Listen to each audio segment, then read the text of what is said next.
오늘 저는 포기하지 아니하시는 하나님, 이런 제목으로 설교를 하겠습니다. 신년 들어서 우리 성도들이 다 같이 거룩한 목표를 세우고 나가고 있습니다. 그는 연대기순으로 구성한 역사서 성경을 일독하는 것을 목표로 삼고, 제가 알기로는 지난 주간에 거의 모든 성도님들이 성경 읽기를 시작한 것으로 알고 있습니다. 성경 일독 완주를 기대합니다. 지난 주간에 여러분이 읽으신 성경은 창세기 1장부터 12장까지입니다. 성경 일독을 시작하신 분들을 위해서 오늘 설교를 준비를 했습니다. 창세기를 크게 세 부분으로 나눌 수가 있습니다. 1장부터 11장까지가 인류의 기원과 원역사, 인류의 오리지널 히스토리, 원역사에 대한 기록입니다. 12장부터 36장까지는 소위 족장들의 이야기입니다. 족장이란 아브라함, 이삭, 야곱을 족장이라고 하죠. 37장부터 마지막 50장까지는 요셉의 이야기입니다. 이스라엘 아브라함의 자손들이 어떻게 에집트로 들어가게 됐는지 하는 것을 소개를 하고 있습니다. 그러니까 지난 주간 우리가 1장부터 12장까지 읽었는데, 지난 주간 여러분이 읽으신 성경은 창세기의 첫 부분, 그러니까 인류의 원역사를 읽으신 것입니다. 인류의 원역사인 1장부터 11장까지를 읽어보시면 거기에 네 번의 족보가 나옵니다. 첫째는 4장에 아담에서 가인으로 이어지는 족보가 나오고, 5장에는 아담에서 셋으로 이어져서 노아까지 이르는 족보가 나오고, 10장에는 노아의 두 아들인 함과 야벳의 계보가 나오고, 그 다음에 11장에는 노아의 아들인 셈의 족보가 쭉 아브라함까지 이어지고 있습니다. 이 족보들을 읽을 때 우리는 두 가지를 염두에 두셔야 됩니다. 하나는 누가 누구를 낳았다 이렇게 성경에 기록이 되어 있을 때, 이 원역사에서 이렇게 될 때 그것이 꼭 아버지와 아들 관계만을 의미하지 않는다는 것입니다. 어떤 때는 3대 혹은 10대를 뛰어넘는 그런 후손을 의미한다는 것을 여러분이 염두에 두셔야 합니다. 그렇기 때문에 이 원역사에 기록된 이 계보들을 단순 연대를 계산해서 지구의 나이를 측정한다든가 혹은 인간의 기원 역사를 측정한다고 하면 문제가 되는 것입니다. 소위 젊은 지구론이라는 게 있죠. 이것은 지구의 연대를 약 6,000년에서 1만 년으로 보는 것입니다. 이것이 바로 이런 데서 나온 거죠. 그런데 우리가 항상 염두에 둬야 할 것은 이 원역사 1장부터 11장까지 해서 이 원역사에서 누가 누구를 낳았다 할 때는 아버지와 아들과의 관계만을 의미하는 것이 아니라 어떤 때는 3대도 뛰어넘고 어떤 때는 10대도 뛰어넘을 수 있다는 것, 그 후손을 의미한다는 것을 염두에 두셔야 할 줄로 믿습니다. 그리고 또 하나는 이 족보들은 한 대에서 태어난 모든 사람을 기록한 것이 아니라 한 대에서 태어난 사람, 대표적인 의미 있는 한 사람만을 기록하고 있다는 것입니다.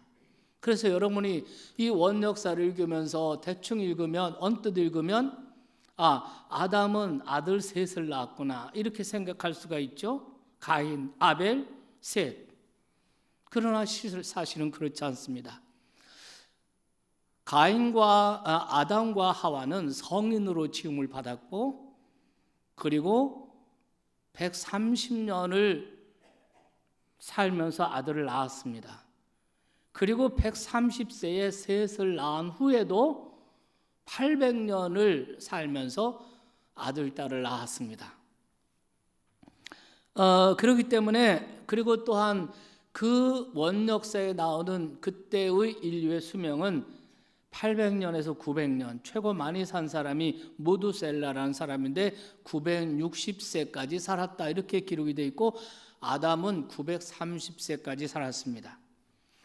여러분, 이것이 원역사에 기록된 인류와 오늘 우리 인류와 사이에 차이가 있다는 점을 우리에게 시사하는 것입니다.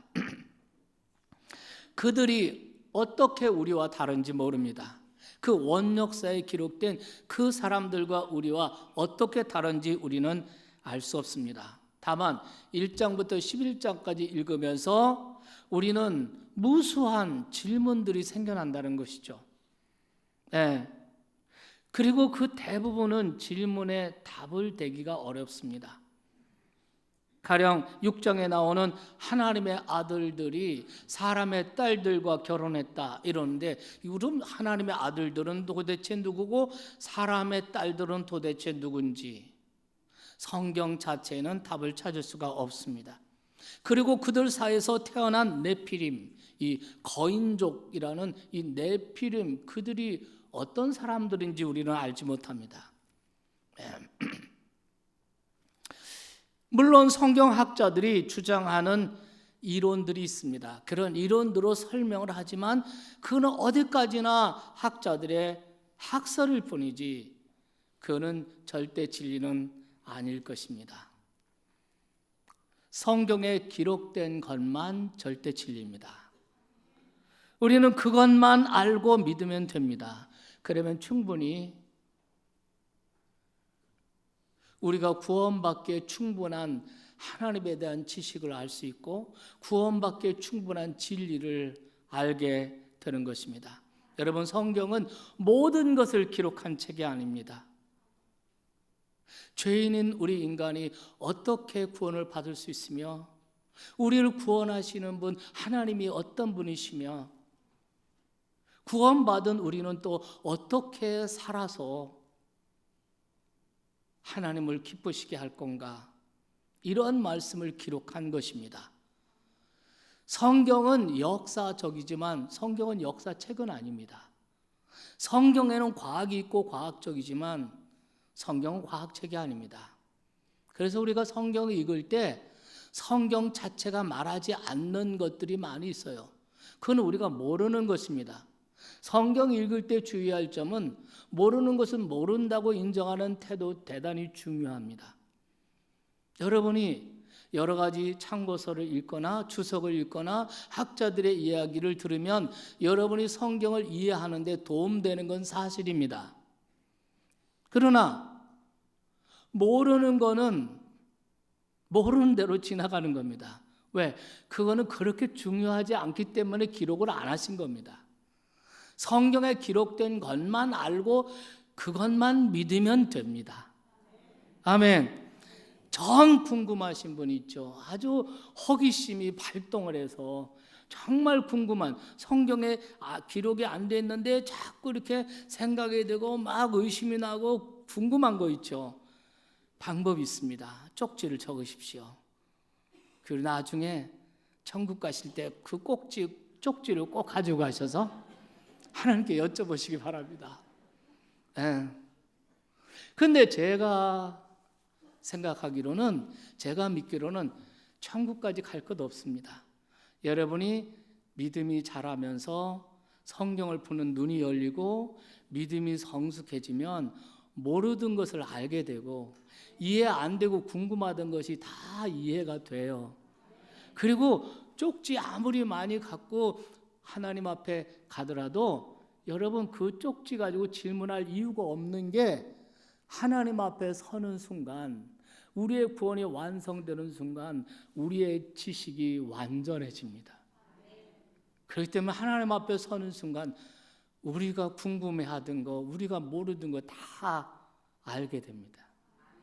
지금 마치 거울을 보는 것 같지만 그때는 얼굴과 얼굴을 마주 보는 것처럼, 아멘, 다 알게 될 것입니다.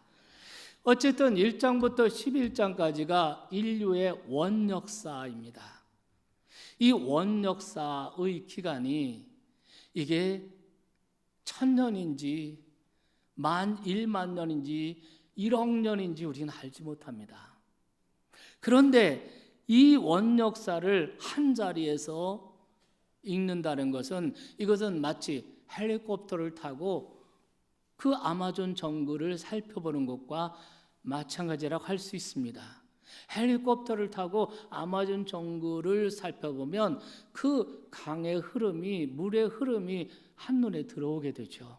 마찬가지로 창세기 1장부터 11장까지 한눈으로 읽으면 그 전체를 관통하는 흐름이 보이게 됩니다. 그 흐름이 하나의 패턴이 돼서 그 패턴이 자꾸 반복되는 것을 알 수 있습니다. 이런 겁니다. 말하자면 인간에 대한 하나님의 사랑, 그 하나님의 사랑에 대한 인간의 반역, 그 반역으로 인하여 인간이 겪는 불행과 하나님의 심판, 그리고 거기서 끝나는 것이 아니라 그 불행을 겪는 인간을 향한 하나님의 긍휼과 사랑과 은혜, 이 패턴이 인류의 원 역사에서 계속 반복되고 있는 것을 볼 수가 있습니다. 가령 여러분, 우리가 아담과 하와의 이야기가 3장에 나오죠? 여러분 읽으셨을 겁니다. 이 3장에 보면은 그것이 보입니다.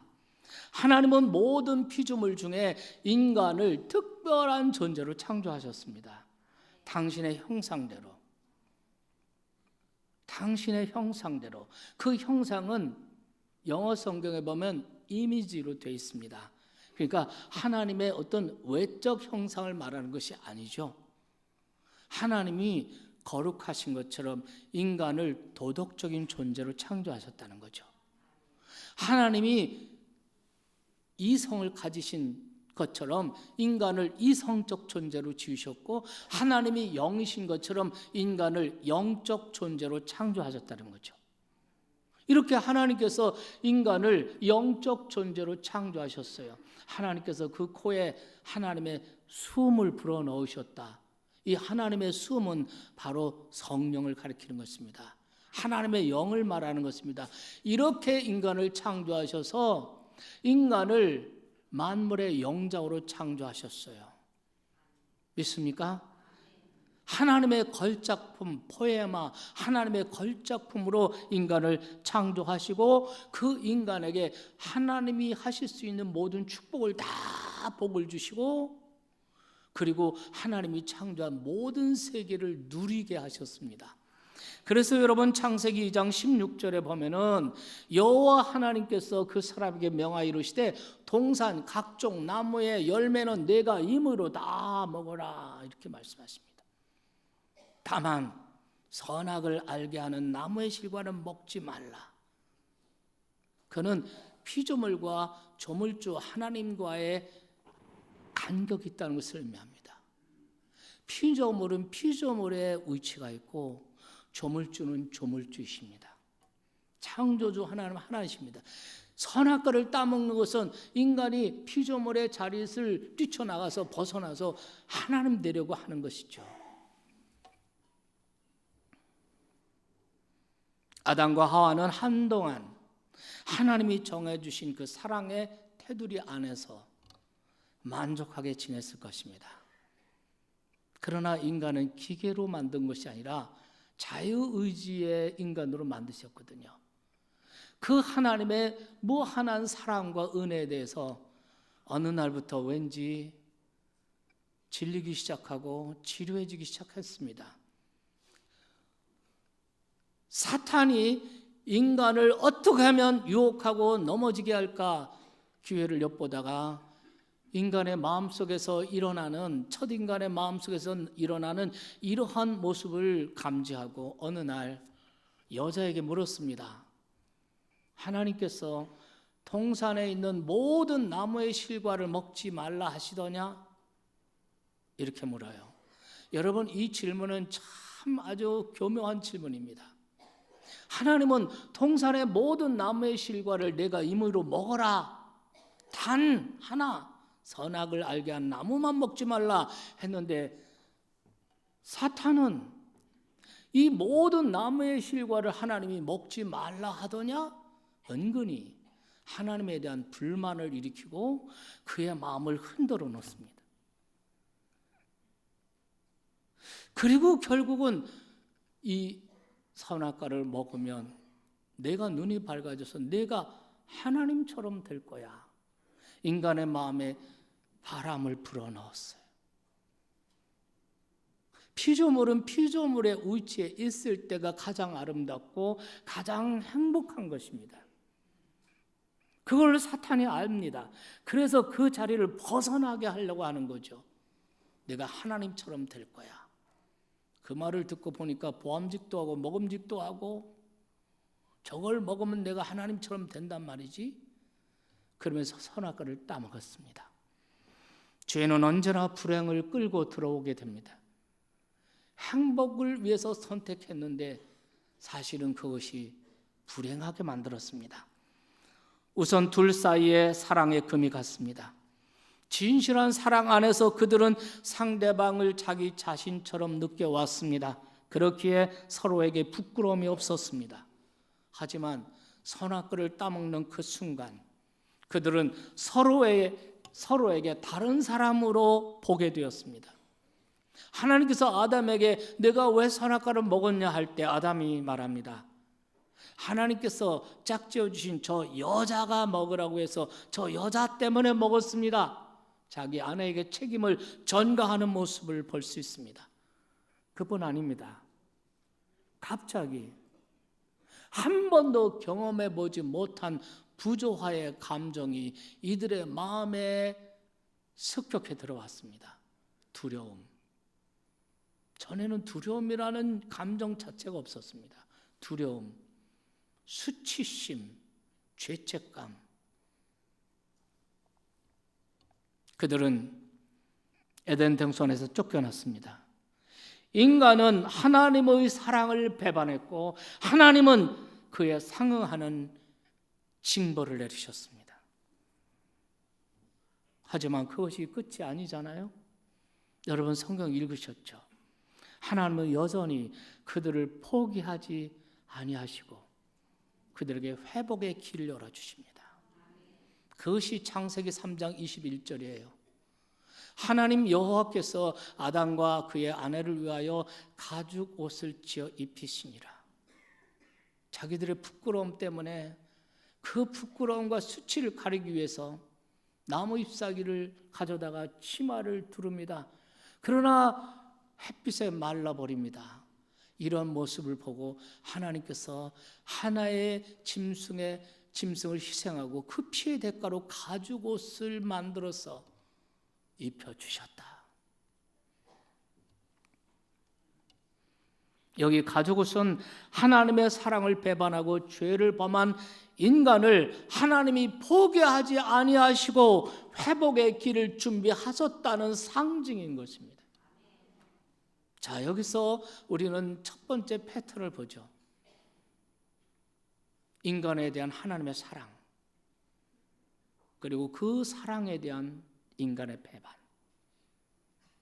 그 배반으로 말미암아 반역으로 말미암아 인간이 받는 그 불행과 그리고 하나님의 징벌, 그리고 그 불행 가운데 있는 인간을 긍휼히 여기시고 하나님께서 긍휼과 은혜와 자비를 베풀어 주시는 하나님의 구원. 여러분, 이런 패턴은 오늘 우리가 읽은 4장 가인의 이야기에도 똑같은 패턴이 반복되고 있는 것을 볼 수가 있습니다. 가인은 하나님께서 자기의 제사, 자기의 제물을 하나님이 거절하시고 자기 동생 아벨의 제사를 받으시는 것에 대해서 하나님께 분노하기 시작했습니다. 이런 경우에 우리는 다른 누구에게 화를 내기보다 먼저 자기 자신을 살펴야 되는 겁니다. 이때 가인은 하나님께서 왜 내 제사를 안 받으실까? 왜 하나님께서 내 제물은 거절하실까를 자기 자신에게 물어야 했습니다. 근데 가인은 그러지 않았습니다. 마치 자기에게 올 하나님의 사랑을 자기 동생 아벨이 가로채고 뺏어간다고 생각한 것입니다. 그래서 하나님께 분노하고 자기 동생에게 분노하고 시기했습니다. 이 분노와 시기가 점점 커지자 살의를 느끼게 됐습니다. 그리고 어느 날 아무도 없는 들판에 가서 자기 동생 아벨을 돌로 쳐서 살해했습니다. 가인은 그 죄로 인해 불행을 자초했습니다. 뿐만 아니라 하나님으로부터 무서운 형벌이 그에게 주어집니다. 4장 11절 말씀 보실까요? 내가 땅에서 저주를 받으리라. 12절 말씀. 내가 밭을 갈아도 땅이 다시는 그 효력을 내게 주지 아니할 것이요 너는 땅에서 피하여 유리하는 도망자 방랑자가 될 것이다. 하나님께서 이렇게 거기에 상응하는 징벌을 내리셨습니다. 그러자 가인이 하나님께 호소합니다. 13절부터 15절 말씀까지 보면은 이 죄의 벌이 저한테는 너무나 무겁습니다. 제가 이 땅에서 쫓겨나서 유리방황할 때 그럴 때 무릇 다른 사람들이 나를 보면 죽이려고 들 것입니다. 이렇게 하나님께 호소해요. 이 대목에서 많은 분들이 이런 질문을 합니다. 당시에 사람이라고는 아담, 하와 그리고 아벨은 죽었으니까 가인 이 셋인데 가인이 왜 내가 유리방황하다가 만나는 사람들이 나를 죽이려고 들 것입니다. 왜 이렇게 말했을까요? 이 사람들은 도대체 누구입니까? 이런 질문이죠. 이런 질문은 족보에 대한 오해 까닭에 생긴 것입니다. 족보에 언급된 수많은 자녀 중 한 사람이죠. 아담은 가인과 아벨 그리고 셋, 이 세 아들만 낳은 게 아닙니다. 아까도 말씀드렸지만 130세의 아담은 셋이라는 아들을 낳았어요. 그리고 그 후에 800년을 살면서 수많은 아들, 딸을 낳았어요. 그리고 그 수많은 아들, 딸들이 또 수백 년 동안 살면서 아들, 딸을 낳았어요. 그러면 여러분 얼마나 많은 사람들이 살았겠습니까? 무슨 말씀이냐면 가인이 다른 사람을 두려워하는 것이 결코 이상한 것이 아니라는 뜻입니다. 가인이 이렇게 두려워 떨자 하나님께서는 어떻게 하십니까? 그에게 긍휼을 베푸십니다. 그래서 이렇게 말해요. 15절에 보면 여호와께서 그에게 이르시되 그렇지 아니하다 가인을 죽이는 자는 벌을 7배나 받으리라 하시고 가인에게 표를 주사 그를 만나는 모든 사람에게서 죽임을 면하게 하시니라. 그 표가 어떤 표인지 그리고 어디에 찍어주신 표인지 우리는 잘 알지 못합니다. 하지만 분명한 것은 하나님은 죄로 인해 불행과 저주를 당한 가인을 완전히 버리지 아니하시고 그에게도 희망의 단초를 열어주셨다는 것입니다. 우리가 6장에 가서 보면은 노아 이야기가 나오는데 똑같은 패턴을 발견합니다. 노아 시대 인간의 죄악은 극에 달합니다. 그 타락상에 대해 성경이 이렇게 말하죠.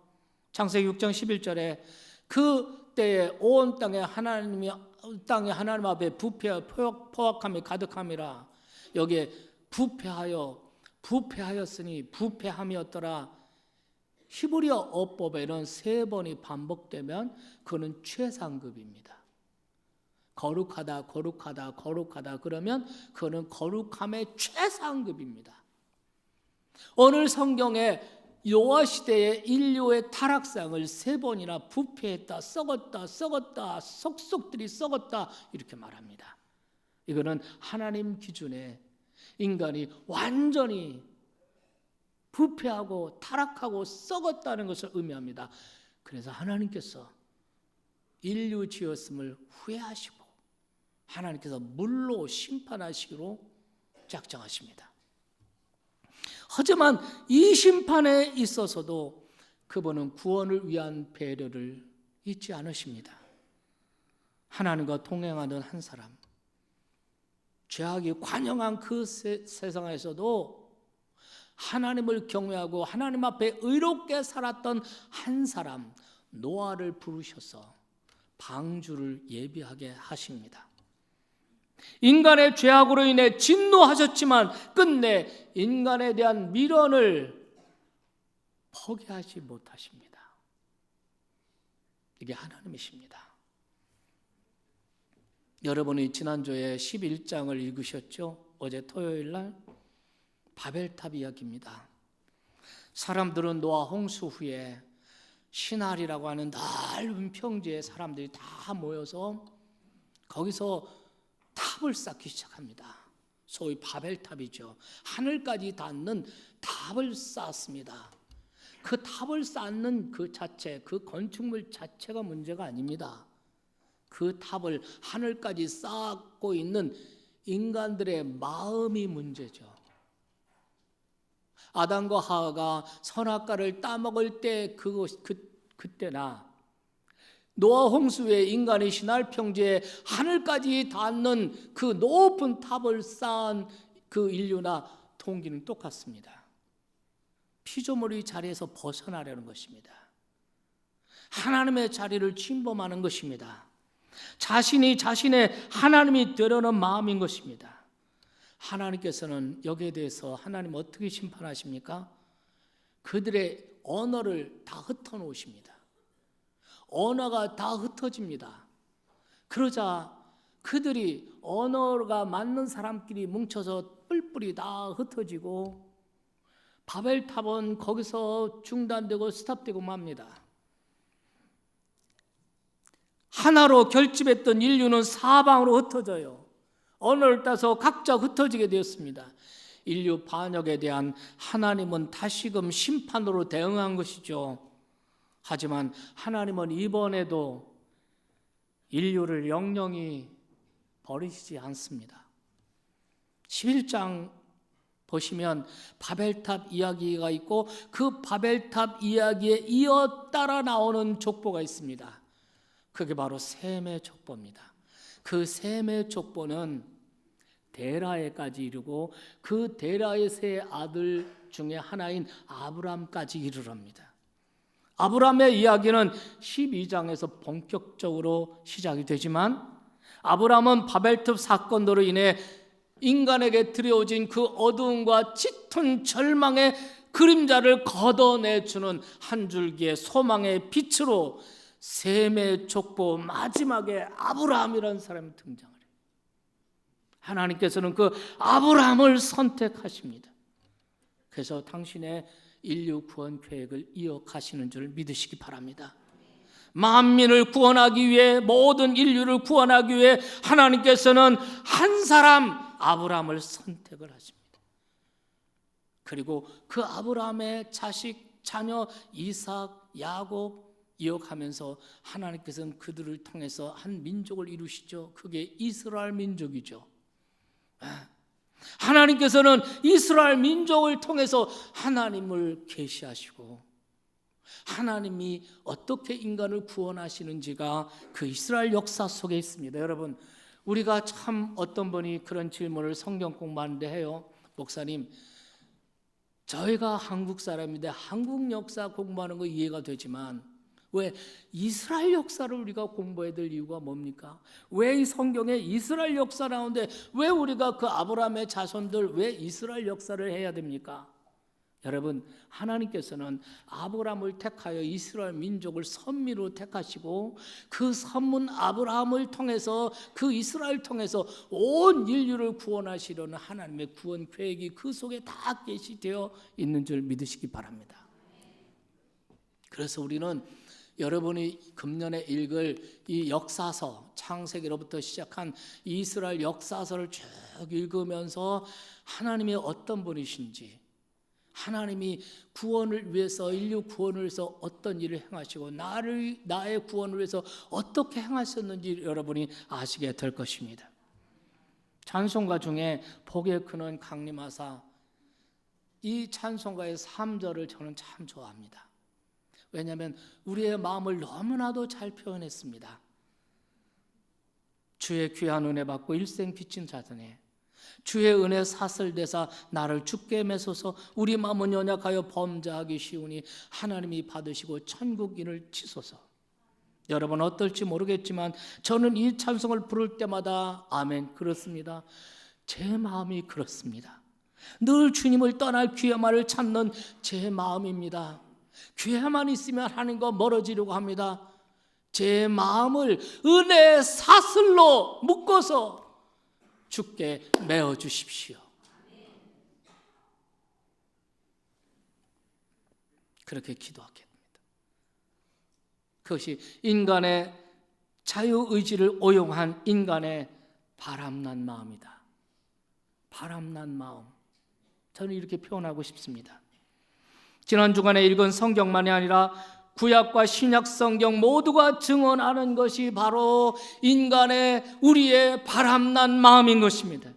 우리는 그것이 우리 자신의 행복을 위한 선택이라고 생각하지만 실은 불행을 위한 선택이었습니다. 오늘날 우리가 경험하는 개인적 불행, 사회적, 시대적 불행 모두는 우리의 인간의 바람난 마음에서 비롯된 것입니다. 마음에 바람이 들어와 있어요. 그러니 하나님을 잊어버려요. 기회만 있으면 하나님과 멀어집니다. 돈이 생기면 그 돈 때문에 하나님 멀어지고, 실패해서 가난해지면 그 가난 때문에 하나님 멀어지려고 하고, 틈만 나면 하나님과 멀어지려고 합니다. 아담의 시대로부터 시작된 불행의 역사가 쌓이고 쌓여서 오늘을 이릅니다. 우리가 이런 것만 생각하면 우리에게 희망이 없어요. 보이지 않습니다. 결국 인간은 이렇게 세상을 지옥으로 만들어 놓고 그 안에서 자멸할 수밖에 없고 멸망할 수밖에 없어요. 하지만 성경은 인간의 바람난 마음만을 말하지 않습니다. 1장부터 11장에서 선명하게 드러난 것처럼 바람난 마음의 인간을 향하여 포기하지 아니하시는 하나님의 사랑, 포기하지 아니하시는 하나님의 은혜를 성경은 증언하고 있습니다. 이것이 여러분이 읽은 원역사에 반복되는 패턴이면서, 그리고 앞으로 우리가 읽을 성경의 역사, 이스라엘 백성들의 역사, 역사서에 반복되는 패턴이기도 해요. 여러분, 아브라함을 선택하고 아브라함의 후손 이삭과 야곱과, 그리고 그 야곱의 12자손들, 그리고 이스라엘 백성들이 애굽에서 어떻게 지내고 홍해를 건너서 광야를 지내서 그래서 다시 가나안 땅에 들어가서, 그래서 그들이 사사시대에 어떤 일이 있었는지, 왕정시대에 어떤 일이 있었는지, 그들이 어떻게 했는지 여러분 앞으로 쭉 읽으실 거예요. 쭉 읽으면 여러분이 분명하게 느낄 겁니다. 그들은 원역사에서처럼 그들은 계속해서 하나님을 배반해요.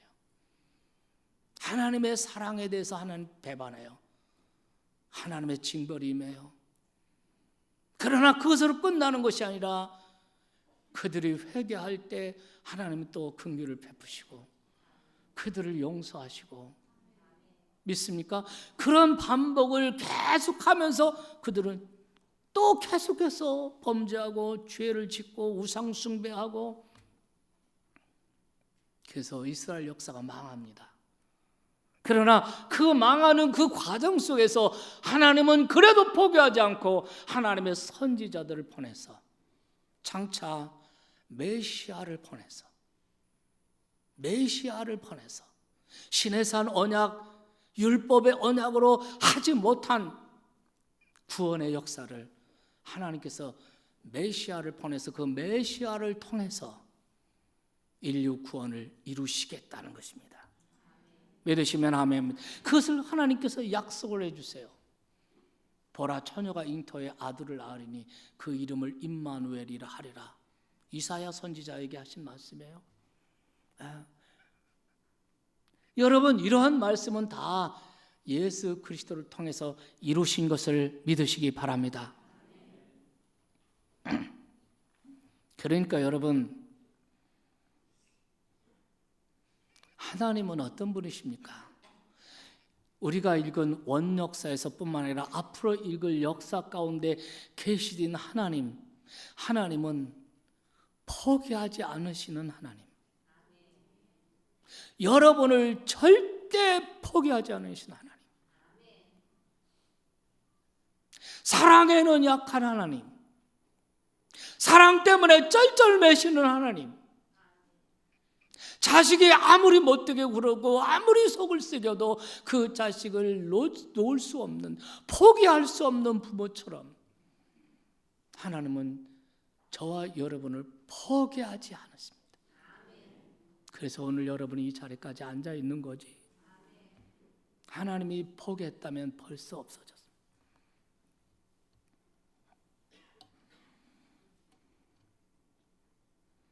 때로 그분이 강한 손을 들어 죄에 대해서 심판하시고 채찍질을 하시지만 결국 또다시 긍휼히 여기시고 자비를 베풀어 주시고 살 길을 열어주시는 분이세요. 그 사랑이 결국 하나밖에 없는 독생자 예수 그리스도를 십자가로 내주도록 하나님을 몰아갔습니다. 사랑이 하나님을 이긴 것입니다. 우리를 구원하시기 위해 하나님께서는 다 주신 것입니다. 그것이 십자가입니다. 십자가를 볼 때마다 여러분 무엇을 생각하십니까? 두 팔을 활짝 벌리고 벌거벗고 서 있는 저 십자가는 모든 것을 내어 주고라도 나와 여러분을 구원하시겠다는 하나님의 사랑입니다. 그 사랑이 십자가예요. 이 십자가는 여러분이 지난 주간 읽은 인류의 원역사, 에덴 동산에서 하나님이 아담과 하와에게 가죽옷을 지어 입히시니라, 거기서부터 이 십자가가 시작됐습니다. 사랑하는 성도 여러분, 하나님의 은혜로 우리가 새해를 맞이했습니다. 이 새해를 시작한 우리는 어떤 마음이, 어떤 소망이 있습니까? 새해는 정말 새로운 삶을 살고 싶다. 더 나은 삶을 살고 싶다. 그리스도인으로서 하나님의 자녀로서 좀 더 성숙한 삶, 예수님을 닮는 삶, 행복한 삶을 살고 싶다. 좀 더 믿음이 나아지고 싶다. 이 말은 저와 여러분이나 똑같은 공통점이라고 저는 생각합니다. 그렇다면 무엇으로 어떻게 2019년을 새롭고 복된 해로 만들 수 있겠습니까? 인간의 바람난 마음으로 인해 이 세상은 더욱더 불행해질 겁니다. 2019년도가 우리에게 왔지만 2019년도 우리 민족의 운명, 남북의 문제 어떻게 될 것인가? 북한의 핵 문제 어떻게 될 것인가? 우리 경제는 더 나아질 것인가? 정말 안타깝게도 많은 사람들, 전문가들이 경제가 나아질 것 같지 않다고 얘기하는 사람들이 훨씬 더 많습니다. 이런 세상에 살면서 우리는 어떻게 하면 안전할 수 있을까요? 무엇으로 우리의 삶을 든든하게 잡을 수 있을까요? 저는 하나님의 은혜밖에 없다고 생각합니다. 사랑에 약하신 하나님의 은혜밖에 없어요. 사랑 때문에 쩔쩔매시는 하나님의 은혜밖에 없어요. 그 안에 우리가 머물러 있으면 되는 것입니다. 하나님의 사랑 안에 머물러 있으면 우리의 불행한 그 모든 환경, 우리의 불행한 모든 것은 끝까지 불행이 아닙니다. 죄를 미워하시기에 때로 심판을 하시지만 결국 가죽옷을 만들어 입히시는 그 사랑, 그 주님의 사랑 안에 우리가 거합시다. 그 하나님의 은혜 안에 늘 거하기를 바라요. 예수님 이런 말씀하셨습니다. 나는 포도나무요, 너희는 가지다. 내가 내 안에 있으면 이 사람은 많은 열매를 맺을 것이요, 너희는 내 제자가 될 것이다. 그래서 저는 저와 여러분을 위해서 이렇게 빕니다. 새로운 한 해 동안 우리의 바람난 마음을 든든히 붙들어 내셔서 주님의 은혜 안에 거하게 해 주십시오. 바람난 마음은 끊임없이 밖을 쳐다봐요. 하나님에게 시선 두지 않고 자꾸 세상을 바라보고, 하나님, 우리의 이 마음을 은혜의 사슬로 묶어서 주님에게 붙들어 매 주시옵소서. 주님 안에 머물게 해 주십시오. 주님의 말씀 안에 머물게 해 주십시오. 풀은 마르고 꽃은 떨어지나 하나님의 말씀은 세세토록 있다고 했으니 세상 가치에 의해서 흔들리지 말고 하나님의 말씀에 영원한 가치를 두고 살게 해 주십시오. 이렇게 살아가는 우리 성도님들 다 되시기를 주 예수님의 이름으로 축원합니다.